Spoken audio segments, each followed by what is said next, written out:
السلام علیکم۔ ویڈیو کو لائک شیئر اور چینل کو سبسکرائب کریں۔ جنگ بدر اسلام کی پہلی عظیم جنگ تھی۔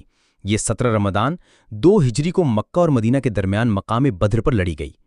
مسلمانوں کی تعداد صرف 313 تھی، جبکہ کفار مکہ کی تعداد 1000 سے زائد تھی۔ مسلمان کمزور، بے ساز و سامان اور جنگی وسائل سے محروم تھے، مگر ان کے دل ایمان سے لبریز تھے۔ حضرت محمد صلی اللہ علیہ وسلم نے خود اس جنگ کی قیادت کی۔ اللہ تعالیٰ نے مسلمانوں کی مدد کے لیے فرشتے نازل فرمائے۔ حضرت علی رضی اللہ عنہ، حضرت حمزہ رضی اللہ عنہ، حضرت عبیدہ رضی اللہ عنہ جیسے بہادر صحابہ رضی اللہ عنہ نے شجاعت کی مثالیں قائم کیں۔ اس جنگ میں کفار کے بڑے سردار جیسے ابو جہل، عتبہ، شیبہ مارے گئے۔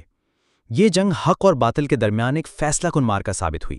مسلمانوں کو اللہ کی مدد سے شاندار فتح حاصل ہوئی۔